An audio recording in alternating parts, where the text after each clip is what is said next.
11. The split in the Congress and the rise of revolutionary terrorism. The Indian National Congress split in December 1907. Almost at the same time revolutionary terrorism made its appearance in Bengal. The two events were not unconnected. By 1907, the moderate nationalists had exhausted their historical role. Their achievements, as we have seen in the previous chapter, were immense, considering the low level of political consciousness and the immense difficulties they had to face when they began. Their failures too were numerous. They lacked faith in the common people, did no work among them and consequently failed to acquire any roots among them. Even their propaganda did not reach them. Nor did they organize any all-India campaigns, and when, during 1905-07, such an all-India campaign did come up in the form of the Swadeshi and boycott movement, they were not its leaders, though the Bengal moderates did play an active role in their own province.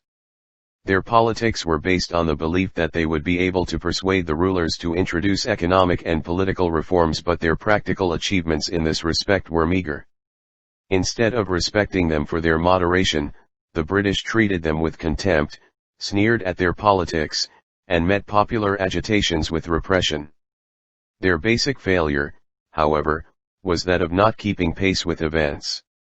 They could not see that their own achievements had made their politics obsolete. They failed to meet the demands of the new stage of the national movement. Visible proof of this was their failure to attract the younger generation. The British had been suspicious of the National Congress from its inception. But they had not been overtly hostile, in the first few years of its existence, because they believed its activities would remain academic and confined to a handful of intellectuals. However, as soon as it became apparent that the Congress would not remain so narrowly confined, and that it was becoming a focus of Indian nationalism, the officials turned openly critical of the Congress, the nationalist leaders and the press. They now began to brand the nationalists as disloyal babus, seditious Brahmins, and violent villains. The Congress was described as a factory of sedition and congressmen as disappointed candidates for office and discontented lawyers who represent no one but themselves. In 1888, Dufferin, the viceroy, attacked the National Congress in a public speech and ridiculed it as representing only the elite, a microscopic minority. One George Hamilton, Secretary of State for India, accused the Congress leaders of possessing seditious and double-sided character too. This hostility did not abate when the moderates, who then controlled the Congress, began to distance themselves from the rising militant nationalist tendencies of certain sections of the Congress, which became apparent when the government unleashed a repressive policy against the Indian press in 1897. Instead, the British appeared even more eager to attack and finish the Congress. Why was this so? First, because however moderate and loyal in their political perception the moderates were, they were still nationalists and propagators of anti-colonialist politics and ideas. As Curzon, the viceroy, put it in 1905, Gokhale either does not see where he is going, or if he does see it, then he is dishonest in his pretensions. You cannot awaken and appeal to the spirit of nationality in India and at the same time, profess loyal acceptance of British rule. 3. Or, as George Hamilton, the Secretary of State, had complained to Dadabhai Naoroji in 1900, you announce yourself as a sincere supporter of British rule, you vehemently denounce the conditions and consequences which are inseparable from the maintenance of that rule. 4. Second, the British policy makers felt that the moderate-led Congress could be easily finished because it was weak and without a popular base. Curzon, in particular, supported by George Hamilton, pursued this policy. He declared in 1900, "The Congress is tottering to its fall, and one of my greatest ambitions while in India is to assist it to a peaceful demise." 5. In 1903, he wrote to the Madras governor, "My policy, ever since I came to India, has been to reduce the Congress to impotence." 6. In 1904, he had insulted the Congress by refusing to meet its delegation headed by its president. This policy was changed once the powerful Swadeshi and boycott movement began and the militant nationalist trend became strong. An alternative policy of weakening the nationalist movement was now to be followed. Instead of sneering at the moderates, the policy was to be that of rallying them, as John Morley, the new Secretary of State for India, put it in 1907. The new policy, known as the policy of the carrot and the stick, was to be a three-pronged one. It may be described as a policy of repression, conciliation, suppression. The extremists, as we shall refer to the militant nationalists from now on, were to be repressed, though mildly in the first stage, the purpose being to frighten the moderates. The moderates were then to be placated through some concessions, and promises and hints were to be given that further concessions would be forthcoming if they disassociated themselves from the extremists. The entire objective of the new policy was to isolate the extremists. Once the moderates fell into the trap, the extremists could be suppressed through the use of the full might of the state. The moderates, in turn, could then be ignored. Unfortunately for the national movement, neither the moderates nor the extremists were able to understand the official strategy and consequently suffered a number of reverses. The government of India, headed by Lord Minto as Viceroy and John Morley as the Secretary of State, offered a bait of fresh reforms in the legislative councils, and in the beginning of 1906 began discussing them with the moderate leadership of the Congress. The moderates agreed to cooperate with the government and discuss reforms even while a vigorous popular movement, which the government was trying to suppress, was going on in the country. The result was a total split in the nationalist ranks. Before we take up this split at some length, it is of some interest to note that the British were to follow this tactic of dividing the moderates from the militants in later years also. For example, in 1924, vis-a-vis Swarajists, in 1936, vis-a-vis Nehru and the leftists, and so on. The difference was that in the later years the national leadership had learned a lesson from the events of 1907 to 1909, and refused to rise to the bait, remaining united despite deep differences. There was a great deal of public debate and disagreement among moderates and extremists in the years 1905 to 1907, even when they were working together against the partitioning of Bengal. The extremists wanted to extend the Swadeshi and the boycott movement from Bengal to the rest of the country. They also wanted to gradually extend the boycott from foreign goods to every form of association or cooperation with the colonial government. The moderates wanted to confine the boycott part of the movement to Bengal and were totally opposed to its extension to the government. Matters nearly came to a head at the Calcutta Congress in 1906 over the question of its presidentship. A split was avoided by choosing Dadabhai Naoroji, who was respected by all the nationalists as a great patriot. 4 compromised resolutions on the Swadeshi, boycott, national education, and self-government demands were passed. Throughout 1907 the two sides fought over differing interpretations of the 4 resolutions. By the end of 1907, they were looking upon each other as the main political enemy. The extremists were convinced that the battle for freedom had begun as the people had been roused. They felt it was time for the big push, and in their view the moderates were a big drag on the movement. Most of them, led by Aurobindo Ghosh, felt that the time had come to part company with the moderates, push them out of the leadership of the Congress, and split the organization if the moderates could not be deposed. Most of the moderates, led by Firoza Shah Mehta, were no less determined on a split. To remain with the extremists was, they felt, to enter dangerous waters. They were afraid that the Congress organization, built carefully over the last 20 years, would be shattered. The government was bound to suppress any large-scale anti-imperialist movement. Why invite premature repression? As Gokhale put it in 1907, you, the extremists, do not realize the enormous reserve of power behind the government. If the Congress were to do anything such as you suggest, the government would have no difficulty in throttling it in 5 minutes. 7 Minto and Morley were holding up hopes of brighter prospects. Many moderates thought that their dream of Indians sharing political and administrative power was going to come true. Any hasty action by the Congress under extremist pressure could annoy the liberals in power in Britain. Why not get rid of the extremists while there was still time? As H.A. Wadia, representing Firoza Shah Mehta's thinking, wrote in an article in which, after referring to the extremists as the worst enemies of our cause, said, The union of these men with the Congress is the union of a diseased limb to a healthy body, and the only remedy is surgical severance, if the Congress is to be saved from death by blood poisoning. 8. Both sides had it wrong from the nationalist point of view as well as their own factional point of view. The moderates did not see that the colonial state was negotiating with them not because of their inherent political strength but because of the fear of the extremists. The extremists did not see that the moderates were their natural outer defense line, in terms of civil liberties and so on, and that they did not possess the required strength to face the colonial state's juggernaut. Neither saw that in a vast country like India ruled by a powerful imperialist nation only a broad-based united movement had any chance of success. It wasn't as though the whole leadership was blind to the danger. The main public leaders of the two wings, Tilak, of the extremists, and Gokhale, of the moderates, were mature politicians who had a clear grasp of the dangers of disunity in the nationalist ranks. Tilak did not want the United National Front to break. He saw clearly that a powerful movement could not be built up at that stage nor political demands successfully pressed on the rulers without the unity of different political trends. His tactics were to organize massive support for his political line and, thus, force a favorable compromise on the moderates.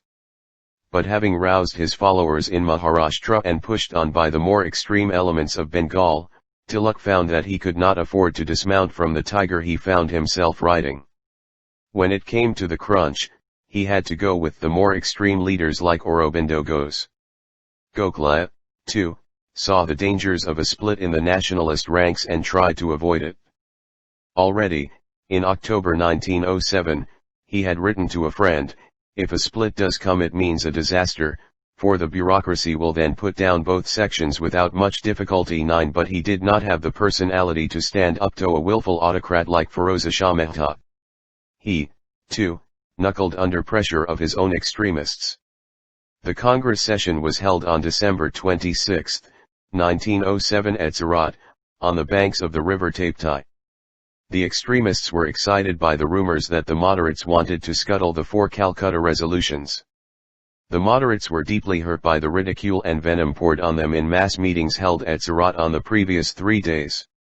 The delegates, thus, met in an atmosphere surcharged with excitement and anger. The extremists wanted a guarantee that the 4 resolutions would be passed. To force the moderates to do so they decided to object to the duly elected president for the year, Rash Bihari Ghose. Both sides came to the session prepared for a confrontation. In no time, the 1,600 delegates were shouting, coming to blows and hurling chairs at each other. In the meantime, some unknown person hurled a shoe at the dais which hit Firoza Shah Mehta and Surendranath Banerjee. The police came and cleared the hall. The Congress session was over. The only victorious party was the rulers. Minto immediately wrote to Morley that the Congress collapse at Surat was a great triumph for us. 10. Tilak had seen the coming danger and made last-minute efforts to avoid it. But he was helpless before his followers. Lajpat Rai, a participant in the events from the extremist side, wrote later, instead of leading his party, he, Tilak, allowed himself to be led by some of its wild spirits. Twice on my request, at Surat, he agreed to waive his opposition to the election of Dr. Rash Bihari Ghose and leave the matter of the 4 Calcutta resolutions to the Subjects Committee, but the moment I left him he found himself helpless before the volume of opinion that surrounded him. 11. The suddenness of the Surat fiasco took Tilak by surprise. He had not bargained for it because, as Aurobindo Ghosh wrote later, Tilak viewed the split as a catastrophe. He valued the Congress as a great national fact and for its unrealized possibilities. 12. He now tried to undo the damage. He sent a virtual letter of regret to his opponents, accepted Rash Bihari Ghose as the president of the Congress and offered his cooperation in working for Congress unity. But Firoza Shah Mehta and his colleagues would not relent. They thought they were on a sure wicket. The government immediately launched a massive attack on the extremists. Extremist newspapers were suppressed. Tilak, their main leader, was sent to Mandalay jail for 6 years. Aurobindo Ghosh, their ideologue, was involved in a revolutionary conspiracy case and immediately after being judged innocent gave up politics and escaped to Pondicherry to take up religion. B.C. Pal temporarily retired from politics and Lajpat Rai, who had been a helpless onlooker at Surat, left for Britain in 1908 to come back in 1909 and then to go off to the United States for an extended stay. The extremists were not able to organize an effective alternative party or to sustain the movement. The government had won, at least for the moment. The moderates were indulging their own foolish beliefs. They gave up all the radical measures adopted at the Benares and Calcutta sessions of the Congress, spurned all overtures for unity from the extremists and excluded them from the party. They thought they were going to rebuild, to quote Feroza Shah Mehta, a resuscitated, renovated, reincarnated Congress. But the spirit had gone out of the Congress and all efforts to restore it failed. They had lost the respect and support of the political Indians, especially the youth, and were reduced to a small coterie. Most of the moderate leaders withdrew into their shells, only Gokhale plodded on, with the aid of a small band of co-workers from the Servants of India Society. And the vast majority of politically conscious Indians extended their support, however passive, to Lokmanya Tilak and the militant nationalists. After 1908 the national movement as a whole declined. In 1909, Aurobindo Ghosh noted the change.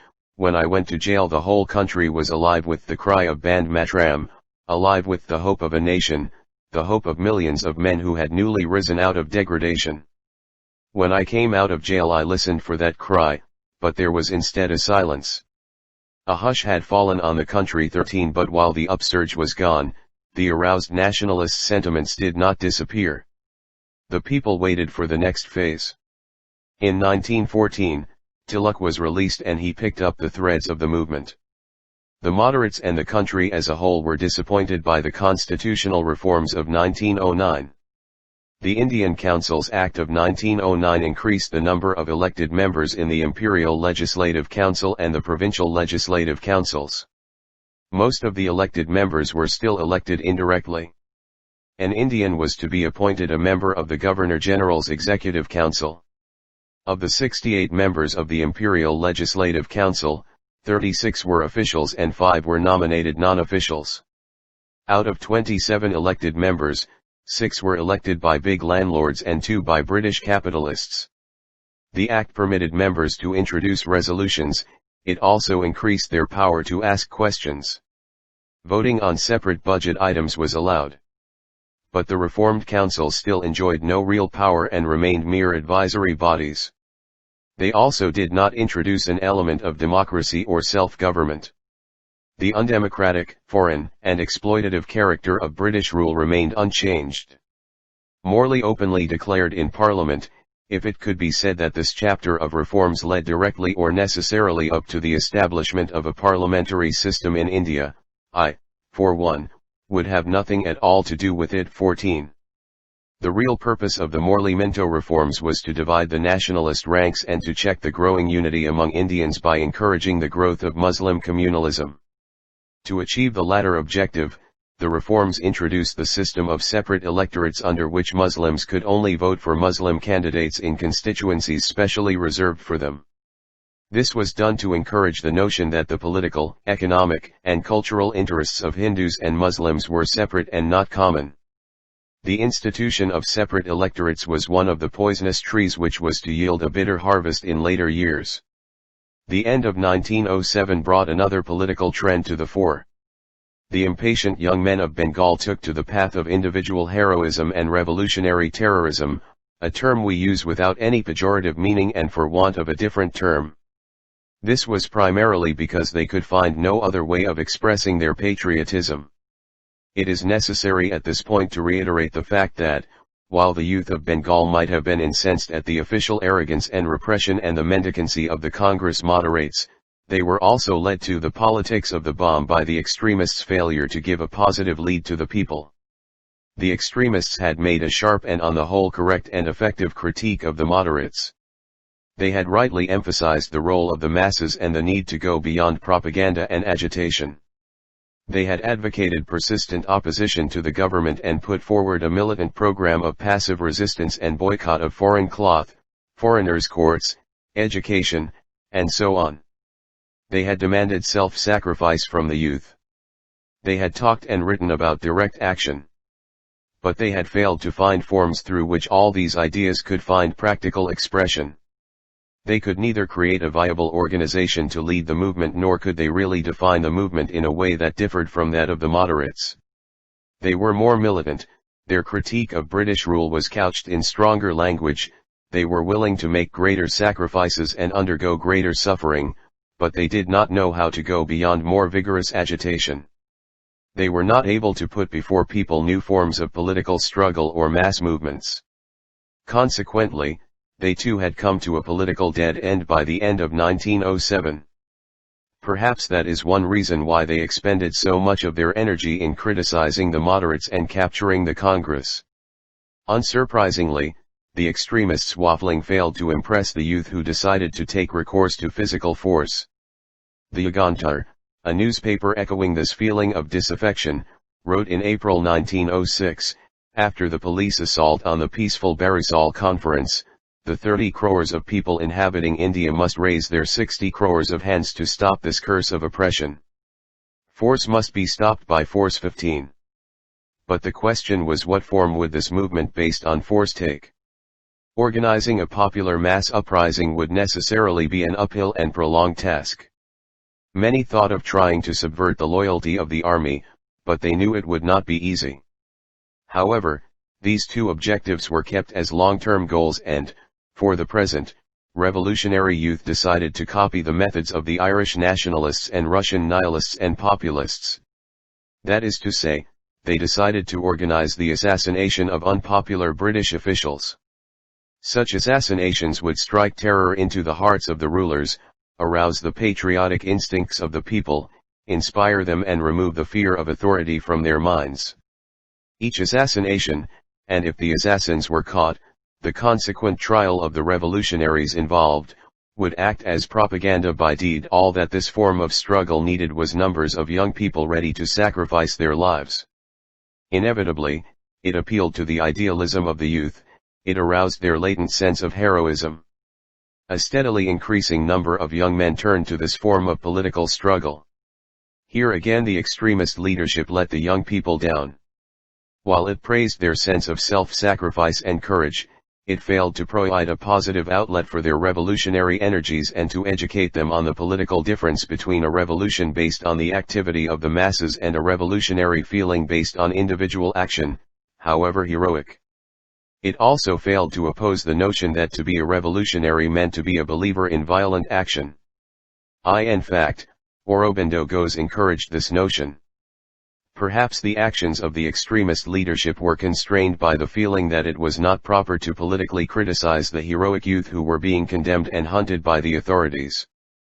But this failure to politically and ideologically oppose the young revolutionaries proved a grievous error, for it enabled the individualistic and terrorist conception of revolution to take root in Bengal. In 1904, V.D. Savarkar organized Abhinav Bharat as a secret society of revolutionaries. After 1905 several newspapers openly, and a few leaders secretly, began to advocate revolutionary terrorism.